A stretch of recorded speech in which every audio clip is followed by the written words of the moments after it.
بسم اللہ الرحمن الرحیم خیر الناس معین۔ وعلیکم السلام۔ ہماری بحث صیغہ امر میں تھی اور صیغہ امر میں ہم نے آخوند خراسانی اور نائینی کو پڑھ لیا کہ یہ لوگ کیا کہتے ہیں، اور نائینی کیا کہتے تھے؟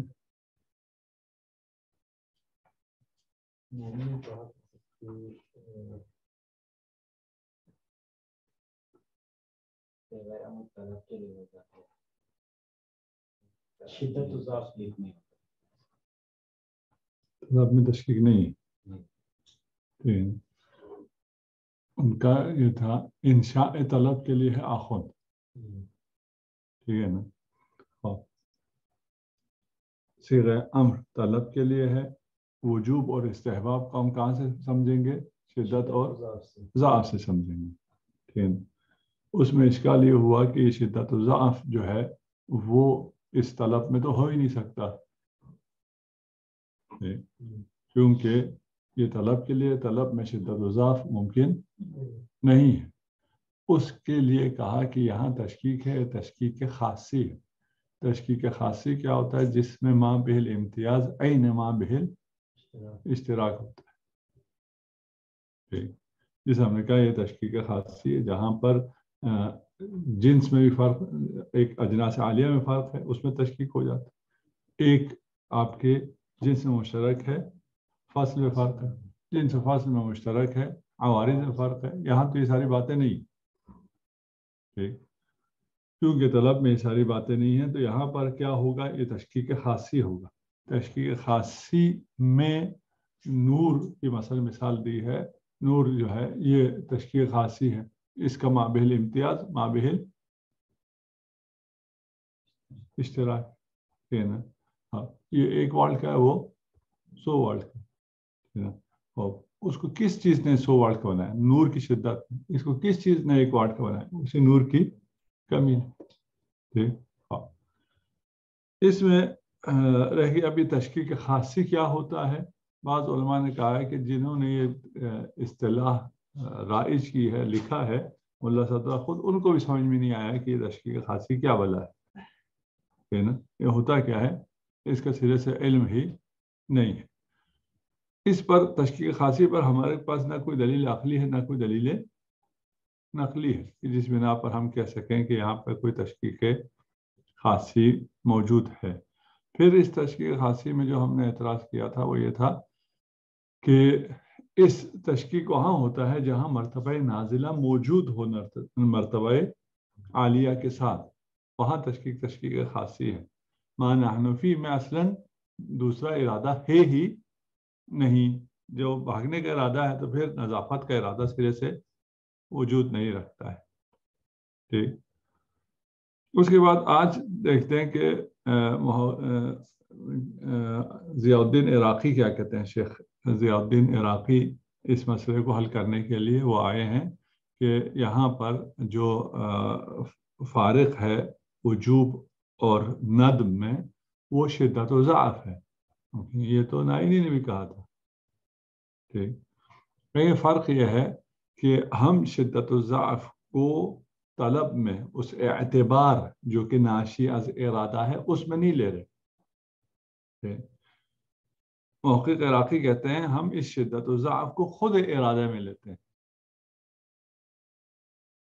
یعنی امر اس انشاء طلب، وہ چیز جو کہ منشا ہو رہا ہے اس ارادے سے، اس کو امر نہیں کہتے بلکہ خود اسی ارادے کو ہم امر کہیں گے، ٹھیک۔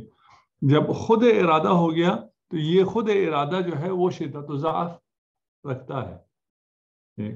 اگر آپ ایک چیز جو کہ اس مرید سے جس کو نسبت ہے، اس نے جو طلب کیا ہے وہ کیا ہے؟ نسبت ہے۔ آپ نے ارادہ کیا، ارادے کے بعد آپ نے ایک چیز کو طلب کیا، اگر امر یہی ارادہ ہے، اس میں شدت و ضعف ہے۔ اگر یہ ارادہ نہیں، نسبت ہے، نسبت میں تو شدت و ضعف نہیں ہے، ٹھیک۔ پھر فرق یہاں کیا ہو گیا؟ یہاں ضیاء کے کہہ رہے ہیں کہ ہمارے پاس جو ارادہ ہے وہی امر ہے. جب ارادہ ہی امر ہو گیا تو وہ کیا ہو جائے گا؟ شدت و ضعف اس میں متصور ہو جائے گا. ٹھیک ہے نا؟ یہاں تو بات واضح جی.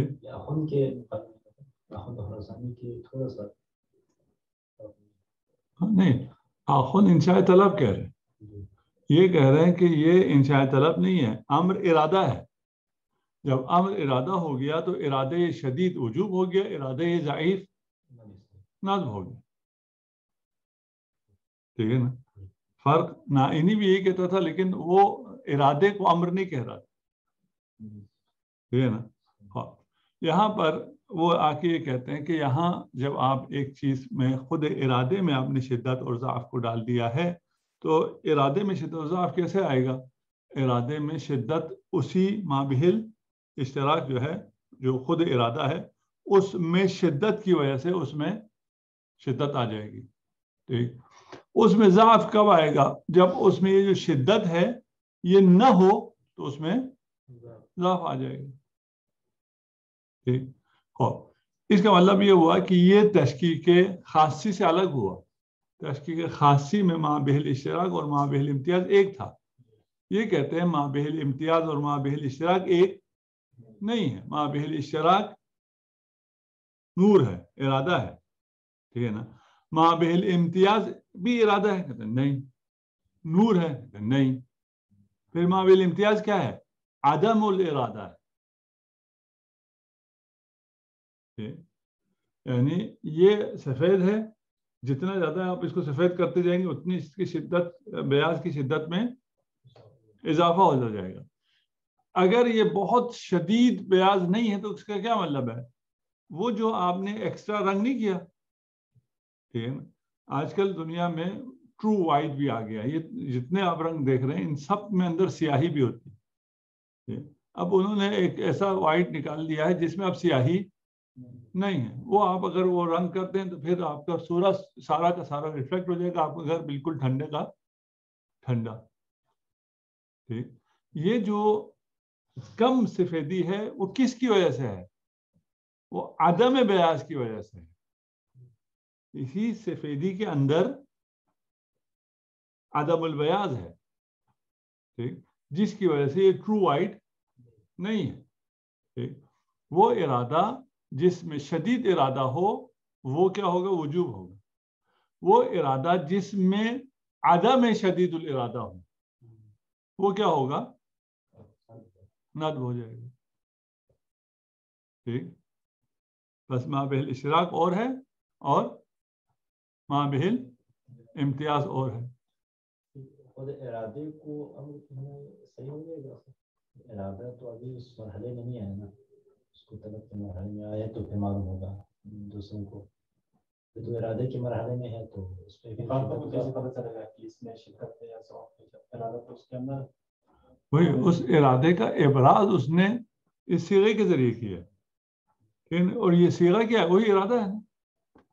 ٹھیک ہے نا؟ یہ کہہ رہے ہیں نا، یہ جو صیغہ استعمال کر رہے ہیں یہ وہی ارادہ ہے.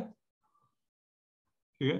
آپ بہت کہیں گے تو اس ارادے کو اس کے ابراز اس نے الفاظ کی شکل میں کیا ہے نا، کوئی حرج نہیں، کرتا رہے. نہیں، شدت و ضعف صیغے میں ہے، وہی صیغہ ارادہ کہہ رہے ہیں. ٹھیک ہے نا؟ اگر یہ نسبت ہو، نسبت میں شدت و ضعف نہیں ہے. صیغہ وہ نسبت ہے جو آپ کو آپ کے ارادے سے ہے، اس سے ہو تو نسبت میں تو شدت و ضعف نہیں. نسبت ہے. ٹھیک ہے نا؟ آپ کسی کے بیٹے ہیں، نسبت ہے. اب اس نسبت میں شدت و ضعف کیا ہے؟ کم بیٹا اور زیادہ بیٹا تو نہیں ہے. ٹھیک ہے. ہاں. یہاں اس لیے وہ کہہ رہے ہیں کہ یہ جو مابہل امتیاز ہے، اشتراک ہے، وہ تو ارادہ ہے. دونوں میں ارادہ ہے. وجوب میں بھی ارادہ ہے اور نت میں بھی ارادہ ہے. ٹھیک. لیکن جو مابہل امتیاز ہے وہ کیا ہے؟ ارادہ اور عدم ارادہ ہے. یہ عدم سمجھ میں آیا؟ کہاں سے آیا؟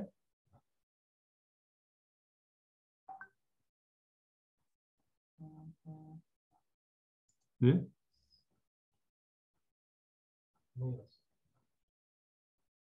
ابھی یہ وائٹ ہے، فرض کر لیں، ویسے تو یہ وائٹ نہیں، اگر یہ جو اس کا وہ باہر والا وائٹ، ٹھیک ہے نا، دوسرا اس سے زیادہ وائٹ ہے، وہ زیادہ وائٹ، دونوں میں اشتراک کیا ہے؟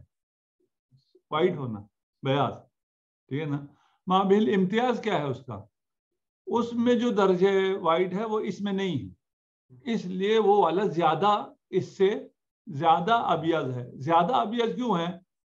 اس لیے کہ اس میں وہ بیاض زیادہ ہے، اس میں وہ زیادہ بیاض نہیں ہے، عدم. ٹھیک ہے نا. اب ہم اسی وجوب و ندب میں آ جائیں نا. وجوب کیا ہے؟ جہاں ارادہ شدید ہے، ٹھیک ہے نا. ندب کیا ہے؟ جہاں وہ شدید ارادہ نہیں ہے. واضح ہے؟ ہاں. اس سب سے کیا کرنا چاہ رہے ہیں؟ آزیہ کرنا کیا چاہ رہے ہیں؟ آزیہ کرنا یہ چاہ رہے ہیں، کہہ رہے ہیں کہ اگر ایک صیغہ آپ کے پاس آ گیا، وہ آپ کو پتہ نہ ہو کہ یہ وجوب کے لیے ندب کے لیے، تو ہم کہیں گے سیدھا سیدھا یہ وجوب کے لیے، یہ ندب کے لیے نہیں ہے. کیوں؟ اس لیے کہ وجوب کو کیا چاہیے؟ ارادہ چاہیے، ٹھیک ہے نا. اور کچھ چاہیے؟ اور کچھ نہیں چاہیے. ندب کو بیان زائد چاہیے. وہ بیان زائد کیا ہے؟ ارادہ ہے، عدم ارادہ نہیں ہے، یہ بیان کرنا پڑے گا. ٹھیک. بس کس کے لیے؟ وجوب کے لیے، کیونکہ صرف ارادہ چاہیے، امر میں صرف ارادہ ہے. ندب میں ارادہ پلس عدم ارادہ شدید چاہیے. وہ عدم ارادے کے لیے آپ کو بیان چاہیے. بیان نہ آئے تو پھر کیا ہو جائے گا؟ وجوب ہو جائے گا. ٹھیک. بس شیخنا انہی حکم کو کہتے تھے کہ یہ اعتبار ناشی عن ارادہ ہے. جو طلب ہے وہ کیا ہے؟ وہ اعتبار ناشی عن الارادہ، وہ حکم ہے. ٹھیک. ضیاء الدین عراقی کیا کہتے ہیں؟ کہ حکم نفس الارادہ ہے. ٹھیک. واضح ہے؟ اچھا، اس کو اگر واضح و مزید کر دیں، وہ کہتے ہیں یہ جو ارادہ ہے، طلب ہے، یہ طلب خود ارادہ، وہ خود طلب، ٹھیک ہے نا. ابھی طلب و ارادہ الگ ہے، فلان ہے، ان سب ابحاث ہم نہیں جاتے. یہ ارادہ، یہ طلب اگر نامحدود ہوا تو وجوب ہے، اگر محدود ہوا تو ندب ہے. ٹھیک ہے.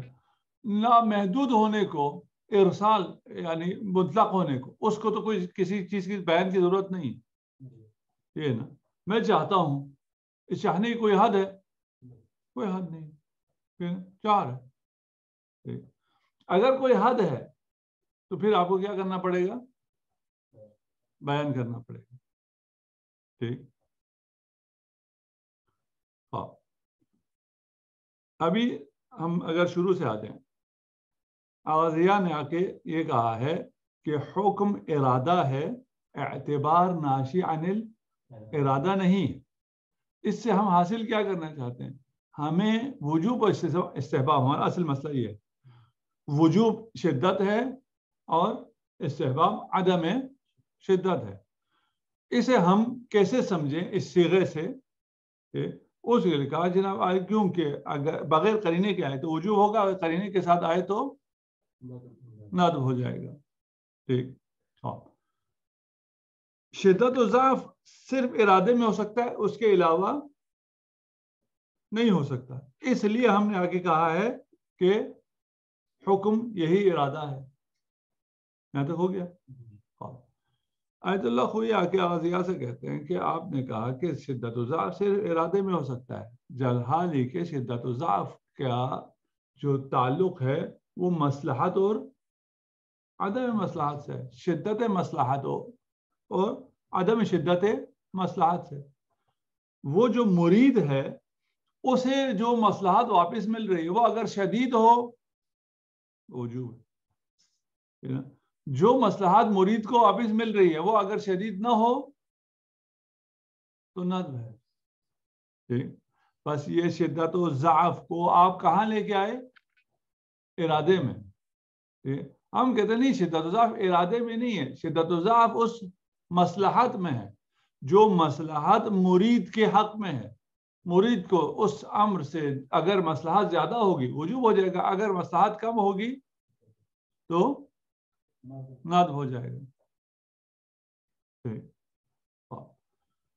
یہاں یہ اعتراض ہوتا ہے، آپ نے کہا کہ اس ارادے میں شدت کس وجہ سے ہے؟ مصلحت کی وجہ سے. وہ مصلحت جو مرید کو واپس مل رہی ہو، ٹھیک ہے نا.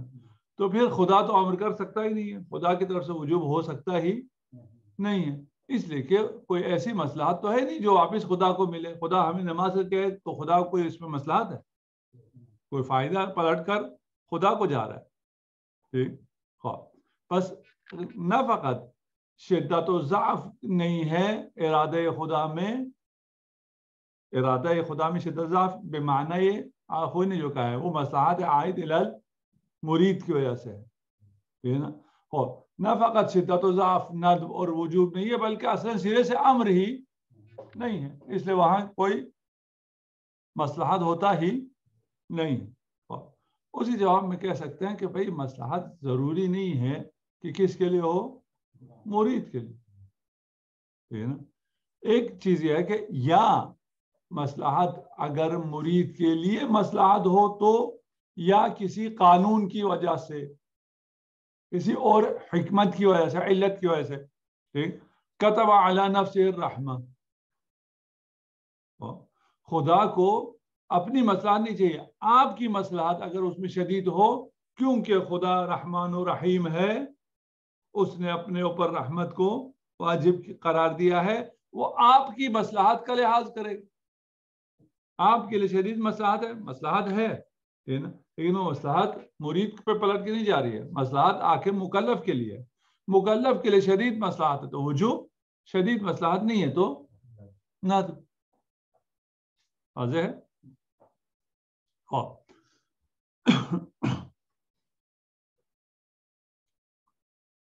اچھا جی. اب آ جائیں ضیاء کی بات پہ واپس. ٹھیک. ان پر اعتراض یہ ہے کہ آپ کا سارا جو عمارت ہے وہ آپ کے مبنا پہ قائم ہے. آپ کا مبنا کیا ہے؟ کہ حکم ارادہ ہے. ہم کہتے ہیں کہ حکم جو ہے وہ ارادہ نہیں ہے، وہ تو اعتبار ناشی عن الارادہ ہے. حکم اعتبار ہے. جب وہ اعتبار ہو گیا، خود ارادہ نہیں ہوا، تو اس بنا پر آپ نے اس مبنا پر جو بھی بنا قائم کیا وہ سارا کا سارا ختم. ہمیں آپ سے زیادہ بحث کرنے کی ضرورت ہی نہیں. ٹھیک. دوسرا مان لیا آپ کے بنا پر حکم کیا ہے؟ ارادہ ہے. ارادے میں آپ نے کہا کہ اگر ایک امر آ جائے ہم اسے وجوب پر حمل کریں گے. وجوب پہ حمل کرنے کی وجہ کیا ہے؟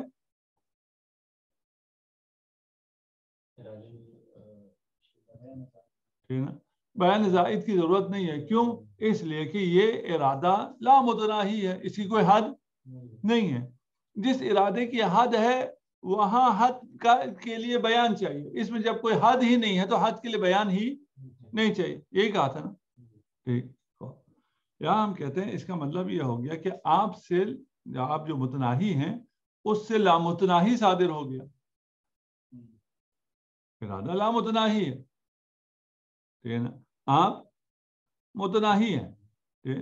آپ متناہی ہو کے آپ سے لامتناہی صادر ہو گیا.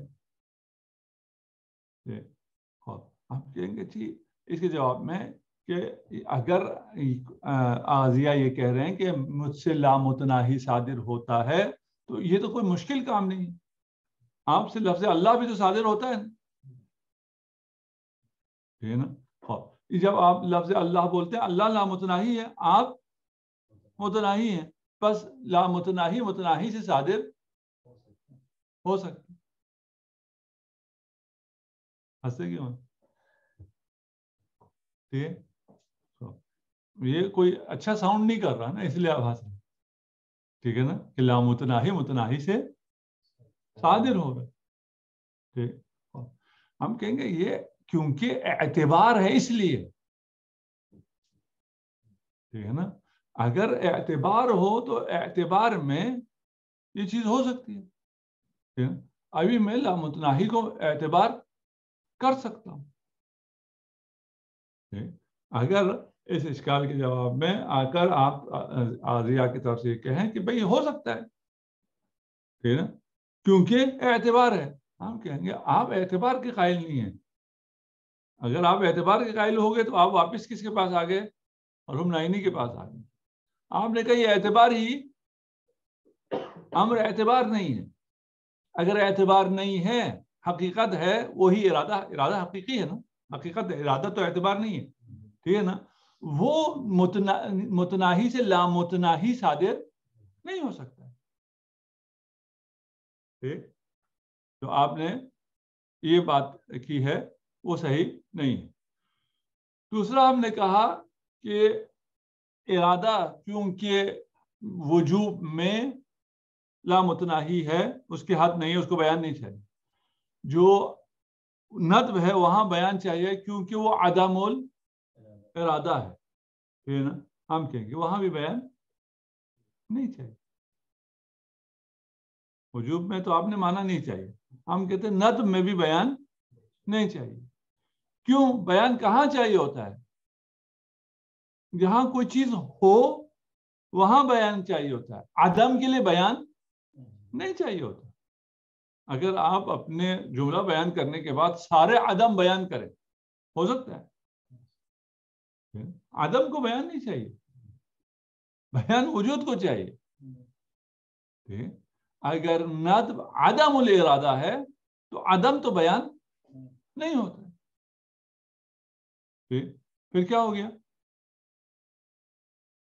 جس بنا پر آپ نے اشارہ چلایا تھا نا کہ اگر وجوب ہے تو پھر بیان نہیں چاہیے، اگر ندب ہے تو بیان چاہیے. ہم کہیں گے ندب کے لیے کیوں بیان چاہیے جی؟ ندب کس سے آ رہا ہے؟ عدم سے آ رہا ہے. عدم بیان نہیں ہوتا، بیان وجود کو چاہیے. ٹھیک. ہاں. تیسرا کیا ہے؟ آپ نے یہ مان لیا کہ صیغہ امر کس کے لیے؟ مطلق ہے، وجوب اور ندب کے لیے. ٹھیک. اگر ایک چیز واضح ہوئی ہو مطلق کے لیے، اس کے دو فرد ہوں، ان دو فرد میں ایسا نہیں ہوتا کہ وہ ایک فرد پر منطبق ہو جائے دوسرے فرد کے لیے قرینہ چاہیے ہو. وہ دونوں میں سے کسی پہ بھی منطبق نہیں ہوتا، کھڑا رہتا ہے، کہتا ہے مجھے بتاؤ یہ دو فرد ہیں، اس میں سے میں کس کے لیے ہوں. آدم علیہ اشکال کو بھی ہم نے اگر صرف نظر کر دیا کہ بھئی عدم میں بیان نہیں چاہیے، اس کو آپ اس کو بھی صرف نظر کریں. آپ نے یہ تو مانا نا کہ یہ مطلق ہے طلب کے لیے. طلب کو ارادہ کہتے ہیں، ارادہ کہیں، طلب کہیں، کوئی حرج نہیں. ٹھیک ہے نا. یہ مطلق ہے ارادہ کے لیے. جب مطلق ارادہ کے لیے ہے اور ارادے کے دو فرد ہیں، ایک وجوب ہے اور ایک استحباب. ٹھیک ہے نا. تو ایسا نہیں ہوگا کہ وہ جو مطلق کے لیے واضح ہوا ہے وہ ایک وجوب میں تو استعمال ہو جائے، وہاں تو منطبق ہو جائے، اور دوسرے کے لیے وہ کہے اب مجھے بتاؤ میرے قرینہ ہے یا قرینہ نہیں. وہ دونوں میں نہیں ہوگا، وہ کھڑا رہے گا، وہ کہے گا مجھے بتاؤ میں کس کے لیے ہوں. ٹھیک. اگر وجوب ہو تو بھی قید چاہیے، اگر استحباب ہو تو بھی قید چاہیے. بغیر قید کے نہ وجوب سمجھا جائے گا نہ استحباب. سوال ہے؟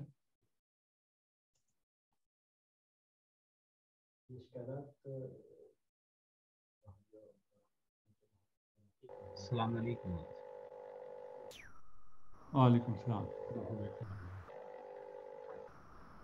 جس سے کہ ابھی فائنل رزلٹ نکل گیا کہ چاہے وجوب ہو چاہے ندب ہو، دونوں کے لیے قید یا قرینہ چاہیے. ہلو جی جی. تو آوازن ابھی جو احادیث اور قرآن سے بہت سی چیزیں ایسی ہیں کہ کبھی ہم ندب کا فائدہ اٹھا رہے ہوتے ہیں، کبھی وجوب کا، جبکہ وہاں کوئی قرینہ تو ہمیں نظر نہیں آتا ان دونوں کو. ابھی ہم آغازیہ سے بات کر رہے ہیں. آغازیہ کہہ رہے ہیں کہ یہ ارادے کے لیے اور مطلق ارادے کے لیے. مطلق ارادے کے لیے ہونے کی وجہ سے یہ اگر وجوب میں ہوگا تو پھر اس کو کچھ بھی نہیں چاہیے. اگر نظم میں ہو تو اسے بیان چاہیے. ہم اغاضیات سے کہہ رہے ہیں کہ اگر یہ امر وضع ہوا ہے مطلق ارادہ کے لیے، جو چیز مطلق کے لیے وضع ہوتا ہے جس کے اس کے دو افراد ہوتے ہیں، تو ان میں سے کسی ایک میں بھی استعمال نہیں ہوتا جب تک قرینہ نہ ہو. تو یہ اگر کے ساتھ ہے نا، ابھی ہماری بات صرف اغاضیات کے ساتھ ٹھیک. ابھی ہم انہیں رد کر رہے ہیں. اب آپ جا کے آپ جسم اپنا کو اختیار کریں گے، اس کے بعد کہیں گے کہ بھائی اس بنیاد پر دیکھیں اصل اس میں ہمیں کوئی مشکل نہیں ہے. اصل کیا ہے؟ امر کیا ہے؟ ظہور وجوب میں رکھتا ہے. ٹھیک ہے نا، یہ صیغہ امر ظہور وجوب میں رکھتا ہے، اس میں کسی کو بھی اعتراض نہیں. ٹھیک ہے نا، ندب میں بھی استعمال ہوتا ہے، اس میں بھی کسی کو مشکل نہیں ہے. کہاں وجوب ہے کہاں ندب ہے، اس میں بھی کسی کو مشکل نہیں ہے. اصل مسئلہ کہاں ہے؟ اصل مسئلہ یہ ہے کہ یہ جو وجوب میں ظہور رکھتا ہے یہ بالوضع ہے یا بالاطلاق ہے یا بالانصراف ہے. یہ اطلاق ہو یا انصراف ہو یا وضع ہو، اس میں صورتیں کیسے بنتی ہیں یہ بیان ہو رہا ہے ابھی سارا. تو آپ کو عملاً تقریباً کوئی مشکل نہیں ہے. لیکن آپ کے اگر عملاً ہمیں کوئی مشکل نہیں ہے تو یہ سب کیا ہے؟ اگر آپ حکم کو ارادہ کہتے ہیں، اس کے پھر اپنے آثار ہیں بہت جگہوں پہ. آپ جب حکم آئے گا اس کو تفسیر کریں گے ارادے سے، ادھر اس کے اپنے آثار مترتب ہوں گے. اگر آپ حکم کو اعتبار کہتے ہیں ناشی عن الارادہ، اس کے اپنے اثرات ہیں. شدت الضعف کو آپ ارادے میں لیتے ہیں، اس کے اپنے اثرات ہیں. شدت الضعف کو آپ مصلحت میں لے جاتے ہیں، اس کے اپنے اثرات ہیں. یہ نہیں ہے کہ اصل بات واضح ہونے کے باوجود ان مبانی کا کوئی فرق نہیں پڑتا تو کیوں پڑھنا ہے، ایسا نہیں ہے. ان کے اپنے اپنی جگہ پر بڑا ایفیکٹ ہے. ٹھیک ہے نا. اصل بات جو ہے وہ بالکل واضح ہے. آپ کے مائک سے شور بہت آ رہا ہے. آپ کا سوال کیا تھا؟ آپ نے کچھ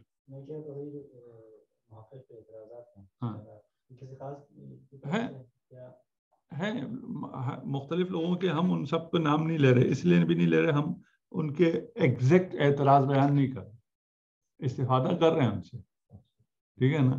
اگر آپ نام لیں تو پھر عیناً وہی اعتراض کرنا پڑتا ہے، اس میں کم زیاد کرنا فلان کرنا وہ نہیں ہوتا. ٹھیک ہے نا. یہ تمام چیزیں آپ کے موجود ہے، کوئی ایسی چیز نہیں ہے جو ہم نے اپنی جیب سے نکالی. ٹھیک، یہ سارے پڑھیں گے اور اس کے لیے آپ کو پڑھنا پڑے گا.